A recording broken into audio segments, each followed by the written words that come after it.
The enormous crystalline dome of the Galactic Council chamber stretched impossibly high above Ambassador Thomas Reed's head.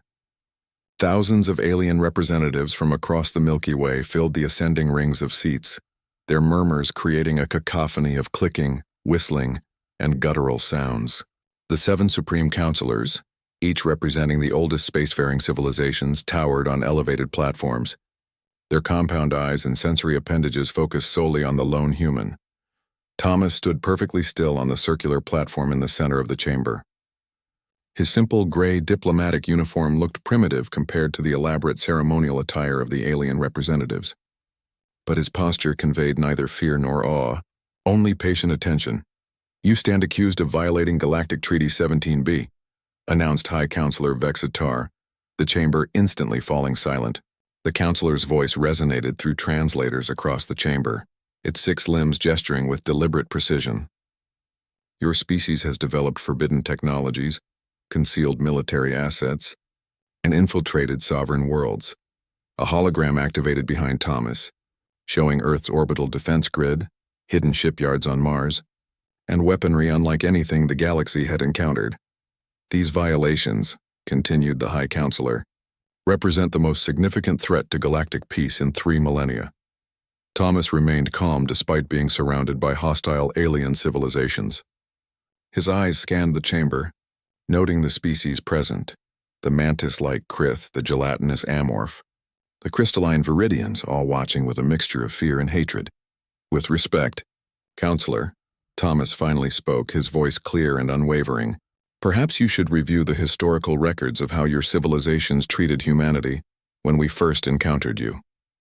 The chamber erupted in outrage. Security drones circled closer to the human ambassador. "The galaxy fears what it cannot control," Thomas said, his voice cutting through the chaos. 50 years ago, your coalition blockaded Earth, harvested our resources, and used us as expendable labor. You believed us weak, primitive, inconsequential?" Thomas tapped his wrist device. The hologram shifted to show images of human colonies reduced to ash, records of alien experimentation on human subjects, evidence of sabotaged human vessels. "You demanded our submission, then abandoned us to the swarm invasion when we were no longer useful." He stepped forward, his eyes reflecting the chamber's cold blue light. "But humanity survived. We adapted. We remembered." The Supreme Counselor's appendages trembled with rage. "For these transgressions, the united civilizations of the galaxy hereby declare war." Thomas interrupted, a slight smile forming. "We accept." Behind him, thousands of stealth fields simultaneously deactivated throughout the station, revealing human operators at every critical system. The chamber's defenses powered down, the emergency exit sealed. "You speak of violations," Thomas said calmly as panic spread through the chamber. "But you forget, we learned deception from the Masters." Captain Elise Reyes had been waiting for this moment for 10 years. Positioned at the Galactic Council's primary power regulation system, she disabled her stealth field at Thomas's signal. The alien technicians around her froze in shock as she appeared seemingly from nowhere. "Please step away from the consoles," she said, gesturing with her neural disruptor. "No one needs to be harmed today." Throughout the massive station, similar scenes played out at communication centers, weapon controls, and transportation hubs. Humans who had infiltrated the station years ago revealed themselves in perfect synchronization, taking control of vital systems. In the council chamber, the reality of the situation dawned on the assembled representatives. Some tried to flee, others shouted for security that would never come, and a few sat in stunned silence. 50 years of planning," Thomas announced, walking slowly around the central platform. "From the day your exploration vessels first arrived in our solar system, declaring yourselves our benevolent guides to the galactic community." He paused before the Amorph Counselor, whose liquid form rippled with agitation. "You promised technology and knowledge but delivered exploitation and prejudice. You classified humans as a limited potential species and restricted our development." The hologram changed again, displaying the Council's original classification of humanity. Aggressive, unpredictable, suitable only for controlled resource extraction and experimental subjects. "What do you want?" demanded Counselor Vexitar, its voice now lacking its earlier authority. Thomas smiled. "First, recognition. Humanity is not what you believed us to be. Second, reparations for 50 years of exploitation. And third, he paused, looking around the chamber, a seat on this council. Gasps and outraged cries filled the chamber. Impossible, shouted a representative from the upper tiers. The council has remained unchanged for 10,000 years. Only founding species may— The rules are changing, Thomas interrupted. The old order ends today. Through his neural link, Thomas received confirmation that human forces had simultaneously seized control of key installations throughout council space, defense platforms, communication relays, and transportation hubs.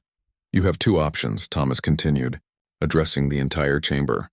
Negotiate with humanity as equals, or face the consequences of the war you just declared. High Counselor Vexitar's sensory stalks bent toward Thomas in what the human recognized as a gesture of contempt. You would destroy millennia of galactic stability for your pride? We allowed your species to join the galactic community, despite your primitive development. We provided you with faster-than-light technology, introduced you to interstellar trade, and protected your world from hostile forces. Thomas laughed, the sound echoing through the silent chamber. Is that the version of history you've been telling yourselves? Your corporation stripped Earth's resources while your military tested weapons in our outer colonies. You didn't give us FTL technology. You salvaged it from the wreckage you created on Mars. The hologram shifted again, showing footage of Council forces bombarding human settlements on Mars, followed by Council scientists recovering human-designed prototype drives from the ruins. Humanity's greatest strength, Thomas said quietly, is our ability to learn from those who underestimate us. In the ensuing silence, a new voice spoke. Counselor Lyran of the Viridians, the crystalline beings known for their logical approach, addressed the chamber. Ambassador Reed speaks truth we have long ignored. Lyran's harmonious voice rang out. I have reviewed the historical data. The Council's treatment of humanity violated our founding principles of equitable integration. Murmurs spread through the chamber as other representatives began accessing records through their neural interfaces. This changes nothing, Vextar insisted. One rogue counselor does not change the will of the galaxy. Humans have proven themselves the threat we always suspected. Your actions today will unite all civilized worlds against you. Thomas shook his head. We didn't reveal ourselves to start a war, Counselor. We did it to prevent one on your terms. Humanity will no longer accept subjugation disguised as protection. Captain Reyes's voice came through Thomas's neural link. Ambassador, we've secured the station. All systems under our control. Defense fleets have been neutralized. Thomas acknowledged with a thought, then addressed the council again. For the next 24 hours, this station will remain under human control. During that time, I invite each of you to review the unaltered historical records we've uploaded to the central database. Tomorrow we reconvene to discuss the future, a future where humanity takes its rightful place among the stars. He turned to leave but stopped at the edge of the platform. One final note, we could have chosen violence today. Remember that when you consider your response. As Thomas exited the chamber, escorted by human security forces who had replaced the council guards, the alien representatives exploded into frantic discussion. Centuries of established order had been upended in minutes. Counselor Lyran's crystalline form glittered as it approached Vextar. You know this was inevitable. The classification was wrong from the beginning. They are animals, Vextar hissed. Clever animals who stole our technology. No, Lyran replied. They are what we feared they might become when we first discovered them. Survivors, adaptable, relentless. And now they have outplayed us at our own game.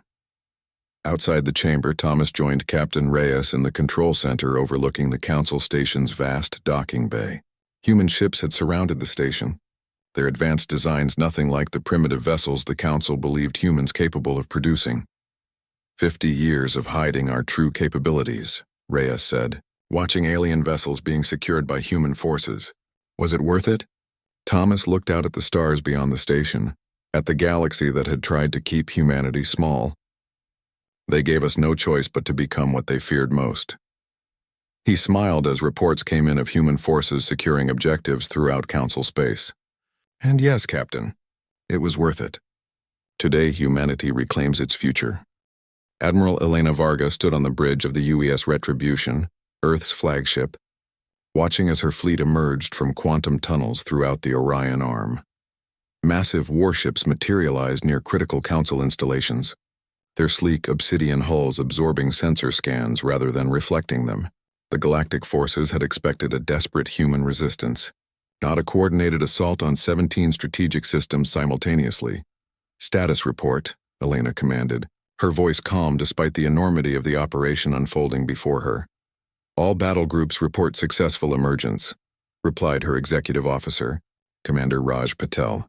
"Council defense fleets are scrambling, but our positioning has nullified their numerical advantage. Targeting systems are locked on their command vessels." The tactical display showed thousands of Council ships caught in disarray, their formations broken before they could organize a response. Humanity's first strike had achieved complete tactical surprise. "Open communication channels to all Council vessels," Elena ordered. The main view screen flickered to life, showing the alarmed face of Admiral Krell, Supreme Commander of the Council Defense Force. The alien's scaled skin paled as it recognized the human officer. "This is Admiral Elena Varga of the United Earth Fleet. Your forces are surrounded. Your command ships targeted. Power down your weapons and stand down." "Impossible," Admiral Krell hissed, mandibles clicking in agitation. "Humans do not possess quantum tunneling technology. Our scientists declared it theoretically impossible." Elena studied the alien commander, noting the mixture of fear and confusion in its compound eyes. "Perhaps you should reevaluate your assumptions about human capabilities, Admiral." Behind her, the bridge crew monitored the unfolding situation across all 17 battlefronts. Human forces had seized control of key strategic points with minimal resistance, a testament to the years of careful planning. "You have 60 seconds to comply," Elena continued. "Any vessel that powers down weapons will not be harmed. Any vessel that resists will be disabled." As the countdown began, Council ships throughout the sector faced an impossible choice. Their intelligence had grossly underestimated human technology. Their tactical doctrine had no provisions for quantum tunneling attacks. Their entire defense strategy had collapsed in minutes, one by one. Council vessels began powering down their weapon systems. In the detention area of the Retribution, Counselor Zish, a gelatinous being from the Amorph Collective, quivered in its containment field.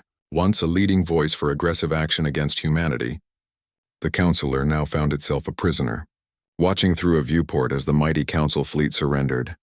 "How did primitive humans develop quantum tunneling?" Zish demanded, its translucent body pulsating with indignation. "Our scientists declared it theoretically impossible." Elena entered the detention area, her uniform impeccable, her expression unreadable. "We observed the quantum signatures of your own failed experiments, Counselor. You were looking at it wrong, trying to force matter through space. We learned to fold space around matter instead." The Admiral gestured to a nearby screen showing the surrender of Council forces across multiple systems. "While you dismissed humans as unimaginative, we studied the mistakes in your classified research. While you restricted our access to galactic knowledge, we reverse-engineered your failures into successes." Zish's form contracted in what Elena recognized as the amorph equivalent of disbelief. "The Council will retaliate. We control thousands of worlds, millions of ships." "Not anymore," Elena replied calmly. "As we speak, human forces are securing the galactic archives on Centauri Prime. Your complete military database is being downloaded. Your communication network is under our control. Your leadership is isolated." The Counselor's translucent form darkened. "What do you want? Resources? Territory? Technology?" Elena shook her head. "We want the truth, Counselor.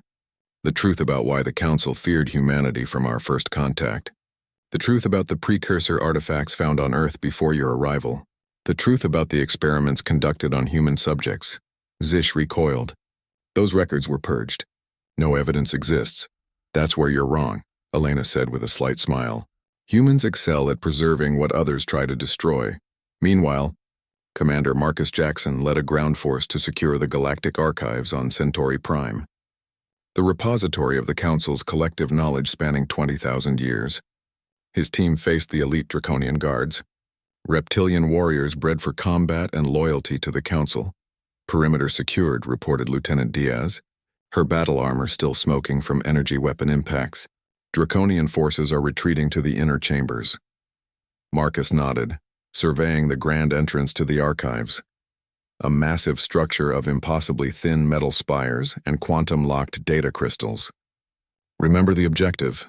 We need the complete archives undamaged. No unnecessary casualties. His team advanced methodically through the ornate halls, deploying weaponized electromagnetic fields that disrupted the Draconians' neural networks without causing permanent harm. The alien guards collapsed, temporarily paralyzed but uninjured. "They're not killing us," whispered one Draconian to another as Marcus's team passed. "Why aren't they killing us?"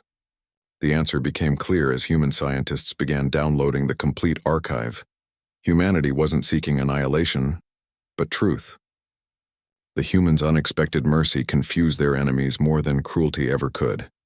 In the central chamber, Marcus found what they had traveled across 20 light-years to secure, the core matrix, containing the unaltered history of the galaxy. Unlike the sanitized versions provided to member species, the core contained the Council's true actions over millennia. "Beginning data transfer," announced Dr. Lakshmi Patel, the team's chief information specialist. "The security systems are surprisingly easy to bypass." "They never expected anyone to reach this place," Marcus replied, watching as the massive data stream began flowing to human ships in orbit. "Especially not humans." Dr. Patel's eyes widened as information began scrolling across her display. "Commander, you need to see this. The Council didn't just manipulate human history. They've been systematically altering the development of dozens of species for thousands of years." Marcus leaned forward, studying the records. Evidence of genetic tampering, artificial limitations placed on technological development, manufactured conflicts to prevent alliances between potential rivals. The Council hasn't been preserving peace. It's been ensuring dominance. Across the galaxy, similar revelations were unfolding as human forces secured key locations. The coordinated strike had caught the Council completely unprepared, their arrogance blinding them to the threat until it was too late. On the bridge of the Retribution, Admiral Varga received reports from all fronts. "The archives are secure. The Council Defense Network is under our control. Ambassador Reed is broadcasting from the Council station." The main viewscreen activated, showing Thomas Reed standing in the Council chamber, surrounded by representatives from hundreds of worlds. His voice carried across the galaxy, transmitted on all frequencies and translated into thousands of languages. "People of the galaxy, I speak to you not as a conqueror, but as a liberator. For millennia, the Council has maintained power through deception and manipulation. Today we release the unaltered historical records. Judge for yourselves the truth of your histories." Thomas paused, his gaze sweeping across the assembled representatives. "Stand down your forces. We want justice, not genocide. Unlike the Council, humanity does not seek to dominate but to cooperate. We offer you a choice. Continue serving those who have lied to you for generations, or join us in building something better." As his message spread across Council space, responses varied wildly. Some worlds immediately declared their independence from Council authority. Others reinforced their defenses, fearing human retaliation for past crimes. Most waited, uncertain in this new reality where everything they believed about the Galactic Order had been upended. Back on the Retribution, Elena contemplated the prisoner before her. "Your kind always assumed that if humans ever discovered the truth, we would seek vengeance through annihilation. You projected your own brutality onto us." Counselor Zisha's form rippled with what might have been shame. "What happens now?" Elena turned to leave. "Now, Counselor, you face what your kind has avoided for millennia: accountability." As human forces consolidated their positions across Council space, the magnitude of their victory became clear. In less than 24 hours, they had accomplished what no species had managed in 10,000 years. They had broken the Council's absolute control over the galaxy. On Earth, the Unified Defense Command received the news with cautious optimism. Phase 1 of Operation Rightful Place had succeeded beyond expectations, but they knew the Council would not surrender its power without a fight. "The Council's core worlds are mobilizing their reserve fleets," reported Strategic Director James Okoye during an emergency session. "Our intelligence suggests they're preparing to deploy planet-killer weapons against Earth as a demonstration." Defense Minister Natalia Rodriguez studied the tactical projections. "Let them come. For 50 years we've prepared for this moment. The Council believes they're facing human military might alone, but they have yet to discover what truly makes us dangerous." On the frozen moon Callisto, Director Amara Okafor led an excavation team through ancient ruins buried beneath 3 kilometers of ice.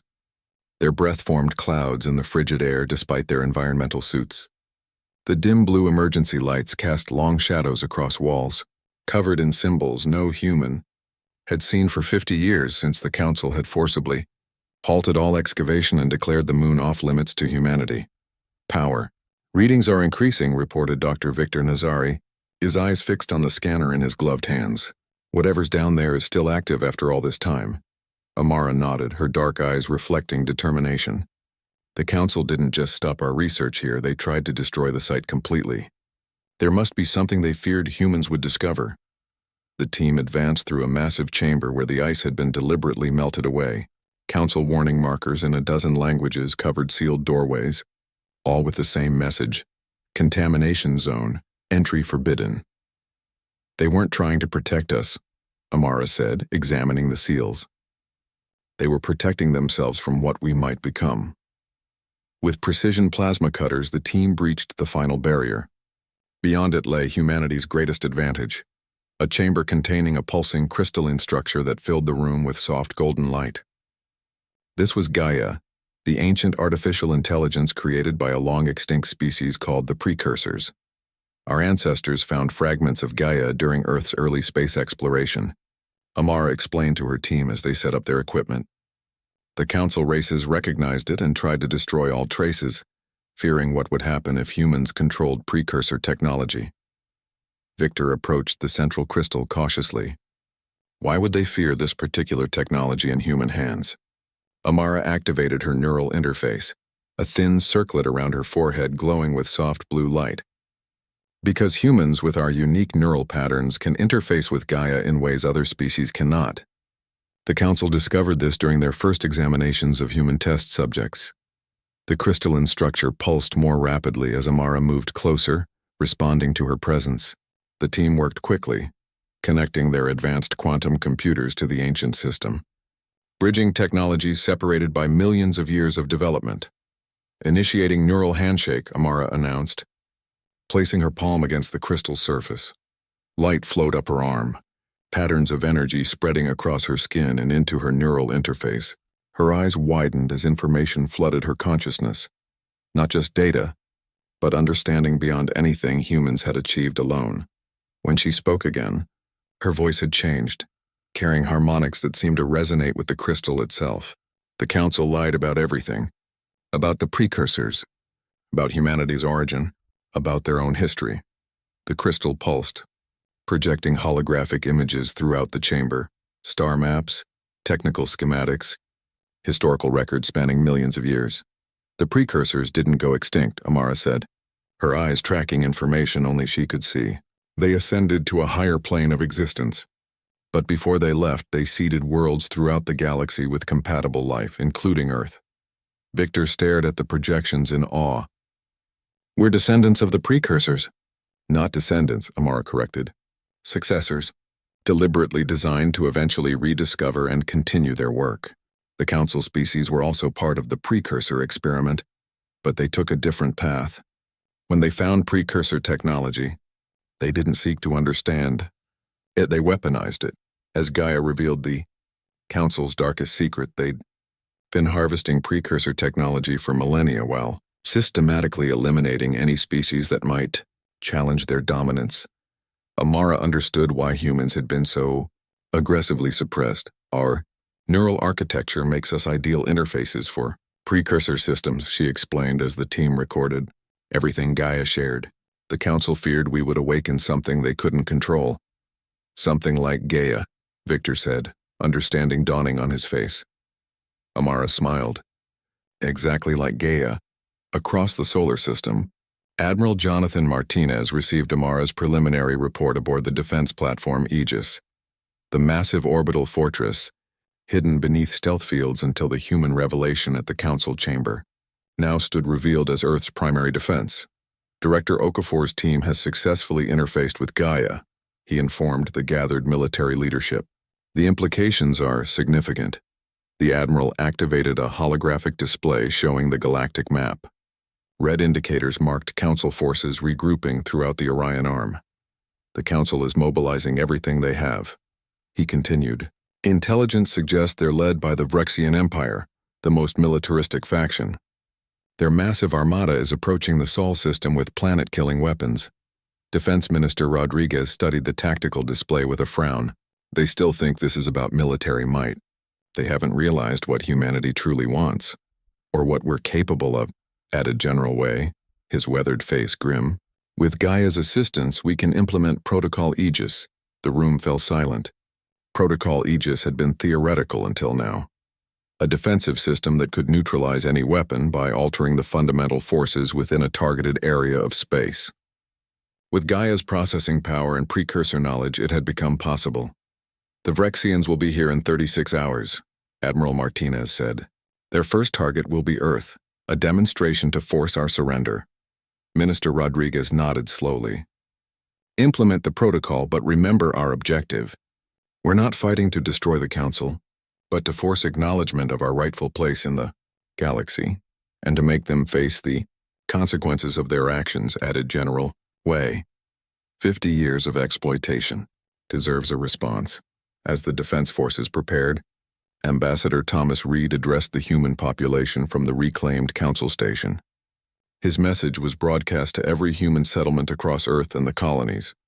For generations, we've hidden our true capabilities, waiting for the moment when the Council would reveal its true nature, he said, his expression solemn. That moment has come. The Council has declared war, believing they face only human ingenuity and determination. They will soon discover we have allies they never imagined. On Callisto, Amara established a permanent neural link with Gaia, becoming the primary conduit between the ancient AI and humanity. Through this connection, Gaia shared technologies the Council had suppressed for millennia: gravity manipulation, consciousness transfer, matter-energy conversion, and the principles of quantum entanglement that made instantaneous communication possible across any distance. There's more, Amara told her team as new information cascaded through her enhanced consciousness. Gaia wasn't just a research tool for the precursors. It was their defense system, designed to protect developing species until they were ready to join the galactic community as equals. Victor looked up from his work integrating Gaia's protocols into human defense systems. If that's true, why didn't it protect us from the Council? Because it was dormant, Amara explained. The Council found fragments of Gaia during their early explorations and recognized it as precursor technology. They deliberately damaged the system to prevent it from activating, then classified all precursor sites as hazardous to justify keeping emerging species away. She paused, receiving more information through her link. But they missed something critical. Gaia was designed to respond specifically to neural patterns like ours. It was waiting for humans all along. The implications were staggering. Humanity hadn't just discovered a powerful ally. They had awakened a guardian that had been waiting for them since before humans walked upright. Through Amara's connection, Gaia extended its awareness across human networks, integrating with defense systems, communication arrays, and research facilities. Information that would have taken decades to analyze was processed in seconds. The Vrexian fleet has entered the outer solar system, Victor reported, monitoring tactical feeds. They're deploying their planet killers. Amara closed her eyes, seeing through Gaia's expanded awareness. They still think this is about military might. They haven't realized what humanity truly wants. As the Vrexian fleet entered the solar system, their initial scans showed minimal defenses. A few orbital platforms, a scattered fleet of human vessels seemingly preparing for a last stand. The Vrexian admiral, a battle-scarred warrior named Krav, transmitted their demands across all frequencies. People of Earth, surrender your world and submit to Council authority. Resistance will result in planetary sterilization. You have 1 hour to comply. The response came not as words, but as action. Throughout the Vrexian fleet, weapons mysteriously malfunctioned. Power systems fluctuated, targeting arrays reset, and propulsion systems shut down. Gaia's influence reached across space, turning their own technology against them. What is happening? Demanded Admiral Krav, watching as his mighty warships drifted powerless. How are they doing this? The answer came in the form of a targeted transmission to every soldier in the invasion force. The unaltered history of how the Council manipulated and exploited dozens of species throughout galactic history. Not propaganda, but the Council's own records preserved in the archives and enhanced with Gaia's perfect recall of events spanning millions of years. Rebellion erupted across the galaxy as subjugated species learned the truth. On the mining world Terrace Prime, the insectoid Terezi workers dropped their tools simultaneously, their compound eyes reflecting the light of data tablets displaying Council atrocities. For generations they had been bred and conditioned to serve as disposable labor, their natural intelligence suppressed through selective breeding and neural inhibitors. The humans speak truth, chittered hive leader Crix to the assembled thousands in the central mining pit. The memories of our ancestors were not lost, they were taken. The Terezi had once been architects and philosophers, before the Council classified them as labor optimal and systematically reduced their civilization to service. Now, with the neural inhibitors deactivated by codes provided through human transmissions, their collective consciousness was awakening. Across the pit, Council overseers backed away nervously as Terezi workers removed their control collars. The rebellion had begun not with violence but with understanding, exactly as humanity had planned. Similar scenes played out across Council space. The photosynthetic Lumici, whose star systems had been harvested for energy, sabotaged critical Council infrastructure. The aquatic Marians, long used as biological filters in Council waste processing facilities, rose from the depths to reclaim their ancestral oceans. Lieutenant David Wong led a diplomatic mission to these emerging allies, his ship arriving at the Terasi homeworld as their revolution entered its third day. Unlike the heavily armed Council delegations that preceded him, David came with a small team and an open hand. "We don't offer to replace your oppressors," David told the assembled Terasi leaders in their newly reclaimed hive chamber. "Humanity proposes a new compact based on mutual defense and shared prosperity." Hive leader Crix's antennae twitched skeptically. The Council promised similar words when they first came to our world. Why should we trust humans? David activated a holographic display showing the unfolding rebellions across Council space. "Because unlike the Council, we're not asking for your obedience. We're inviting your participation," he gestured, and the hologram showed human forces helping Lumasi refugees return to their ancestral worlds, providing medical care to Marians suffering from toxin exposure, and sharing defensive technology with a dozen formerly subjugated species. The Council united the galaxy through fear and manipulation, David continued. Humanity seeks to unite it through common purpose, not as rulers and subjects but as partners.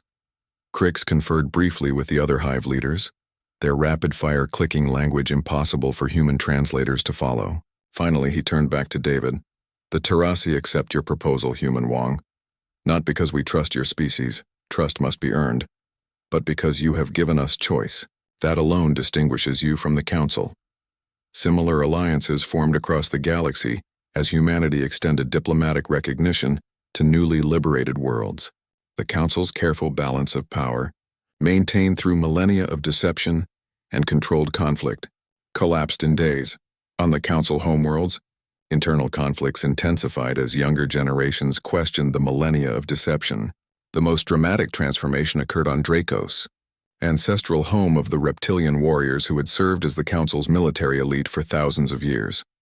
Commander Kelvan, veteran of 100 campaigns against hostile species, stood before the ancestral chamber, where the planet's military leadership had gathered.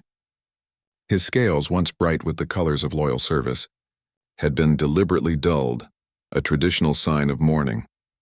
"I have served the Council without question for 40 cycles," he began, his voice carrying through the massive stone chamber. "I have led our forces against those labeled enemies. I have ordered the bombardment of worlds declared hostile. I have enforced Council will without hesitation." The assembled commanders watched silently, sensing the weight of what was to come. "On Earth's moon, 3 rotations ago, I commanded the force sent to eliminate a human research facility," Kelvan continued. "We surrounded them. We had overwhelming superiority. Victory was certain." He paused, his vertical pupils narrowing. "But when the humans detected us, they did not fire. They did not raise shields. They opened their airlocks and invited us inside." Murmurs spread through the chamber. "I believed it was a trap," Kelvan admitted. "I ordered my soldiers to seize their facility. The humans offered no resistance. Instead, they showed us their research, medical techniques that could cure the genetic degradation afflicting our hatchlings. Techniques the Council had classified as destabilizing technology and forbidden to our species. He activated a projection showing draconian hatchlings being treated with human medical technology, their previously malformed limbs growing strong, their dulled scales brightening with health. I witnessed humans spare my soldiers when they had every right to destroy them, Kelvon announced, his voice rising with emotion unusual for his species. Their restraint revealed the Council's lies about human savagery. From the back of the chamber, a voice called out, "You speak treason against the Council." Kelvon turned toward the speaker, War Director Soth, the Council's direct representative to the draconian military. "I speak truth to those who have been fed lies," Kelvon replied calmly. "For too long, draconians have been the sword of the Council, turned against any who questioned their authority. We believed we were preserving galactic order. We were merely enforcing galactic tyranny." War Director Soth stepped forward, his ceremonial armor gleaming. "The Council has guided our species from primitive origins to galactic prominence. Without them, we would still be hunting in swamps." "Without them," Kelvon countered, "we might have developed our own civilization, our own technologies, our own destiny, as the humans did. Instead, we were molded into perfect soldiers, our aggression enhanced, our questioning nature suppressed." He turned back to the assembled commanders. "I am not asking you to fight for humans.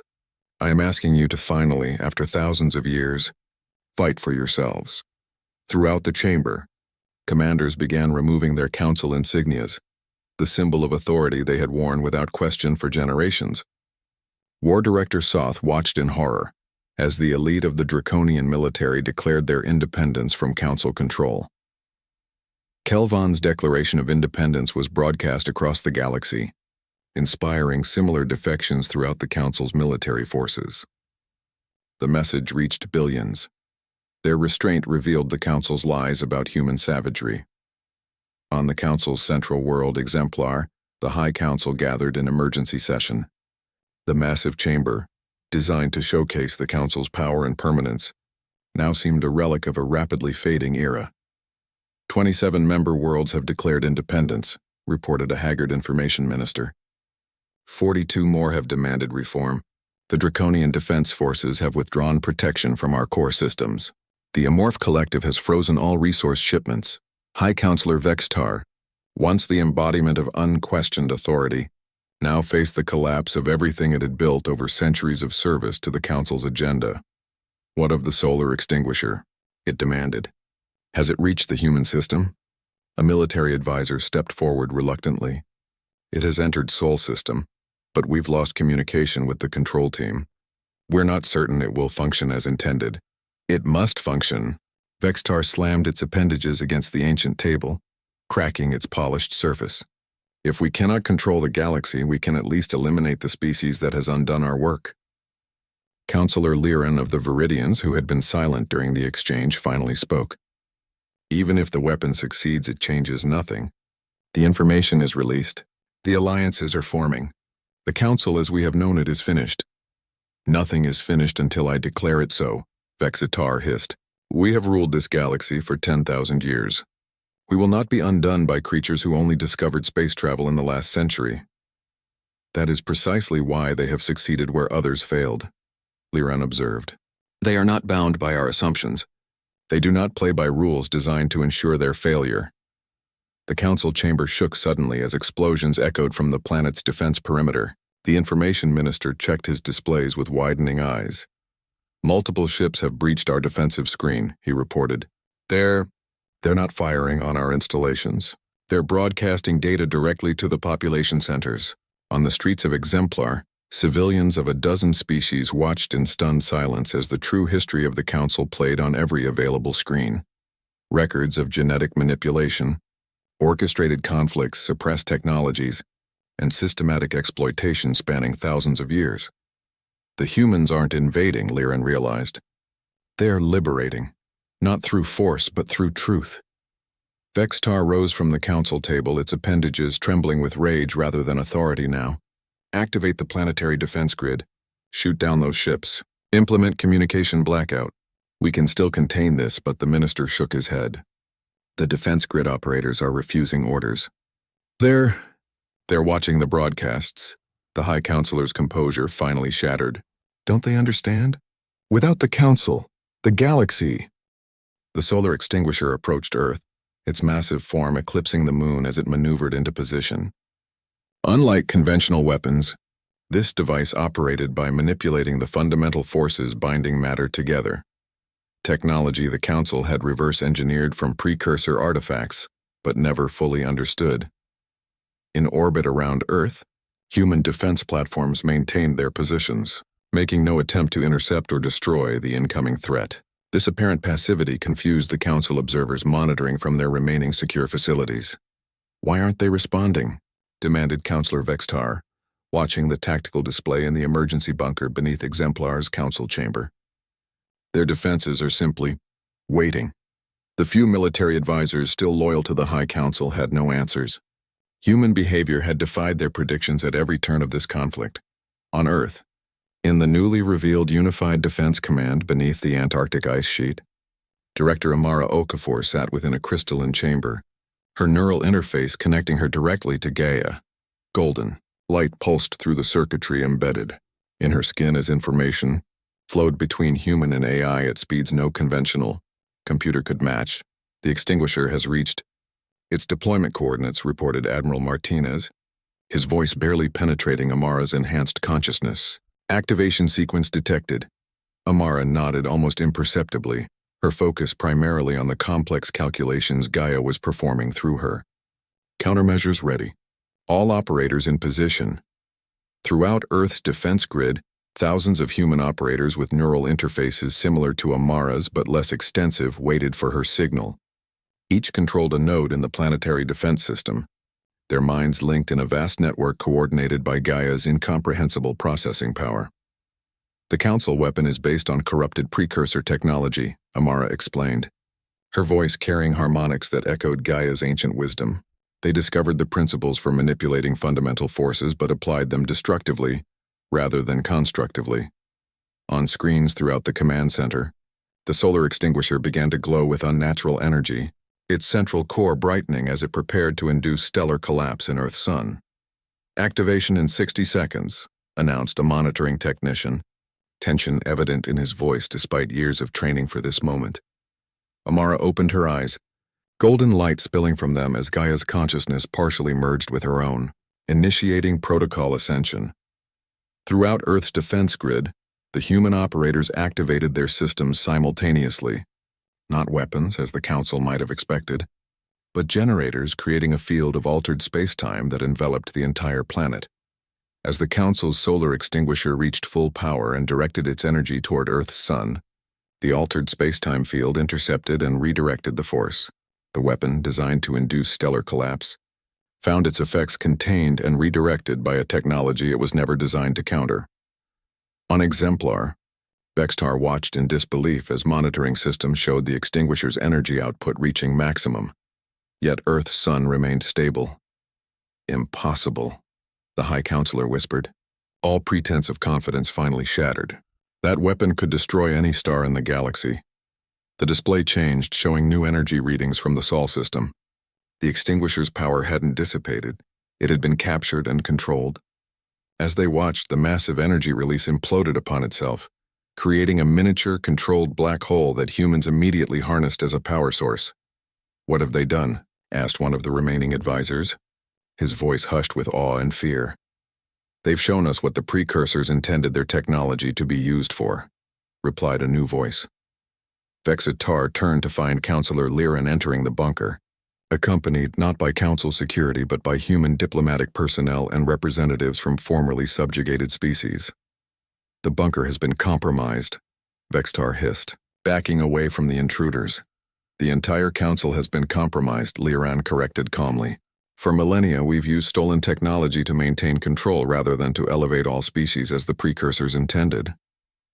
Today, humanity has demonstrated what we could have accomplished if we'd chosen cooperation over domination." Screens throughout the bunker activated, showing live feeds from Earth. The controlled black hole now orbited the planet at a safe distance, providing enough energy to power all human civilization for centuries. More remarkably, The technology that had contained and transformed the extinguisher's destructive force was being adapted to heal environmental damage on Earth's surface. The humans aren't just surviving our attack, Liren observed.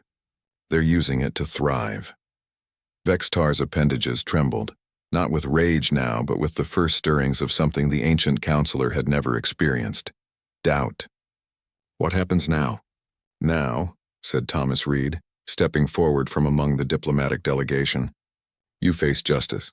3 months later, Thomas Reed stood once again in the Galactic Council chamber, now half empty as many former council races had joined humanity's alliance. The remaining supreme counselors, including Vextar, faced judgment from the very civilizations they had once oppressed. The chamber no longer projected the cold authority of the old council. The crystalline dome had been modified to show the actual stars above, rather than the carefully curated display that had previously emphasized council worlds.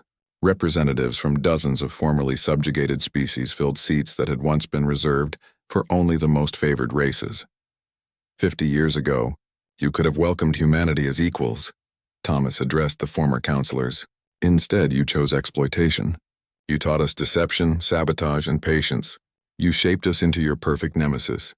High Counselor Vextar, its once imposing form now diminished by weeks in detention, asked the question burning across the galaxy. If you can command such power, why not simply destroy us? Why show restraint when we showed none? Thomas smiled. Because that would make us like you. Humanity's revenge isn't your destruction. It's forcing you to witness a better way. The chamber filled with representatives of the new Galactic Compact, a democratic alliance where all species, including repentant former council races, had equal standing. The Compact's founding charter, displayed prominently where the Council's ancient laws had once hung, emphasized cooperation, technological sharing, and mutual defense. The Council ruled through secrecy and division, Thomas continued. The Compact will govern through transparency and unity. No species will be classified as limited potential again. No world will be harvested for resources without consent and compensation. No technology will be suppressed if it benefits all. From her position among the human delegation, Admiral Elena Varga watched the proceedings with cautious optimism. The military leader had seen enough conflict to know that lasting peace required more than noble intentions. It won't be easy, she murmured to Commander Patel beside her. Centuries of council rule have left deep scars in the galactic psyche. That's why we're not dismantling everything, Patel replied. The council did maintain stability, even if their methods were unconscionable. We're preserving what worked while reforming what didn't. The practical approach reflected humanity's unique position in the new order. Unlike the council, humans hadn't sought to replace one form of domination with another. Instead, they'd created a system where power was distributed among many species, with checks and balances inspired by Earth's own democratic traditions. In the center of the chamber, a new installation glowed with soft golden light, a direct connection to Gaia, now recognized as the guardian intelligence the precursors had intended it to be. Through this connection, all member species could access the accumulated knowledge of millions of years, no longer filtered through council censors but available to any with the wisdom to use it responsibly. As for the former council members, Thomas announced, turning back to Vextar and the others, you will not be executed or imprisoned indefinitely. Your sentence is to serve the species you once exploited, using your knowledge to help repair the damage you caused. You will live among those you considered inferior, learning what they have to teach. Vexitar's sensory appendages drooped in what might have been relief or resignation. You show mercy when you could destroy us utterly. Is this human weakness or human strength? Neither, Thomas replied. It's human vision. We see what you could become rather than focusing on what you were. As the former council members were led away to begin their rehabilitation, Thomas looked out at the stars through the chamber's transparent dome.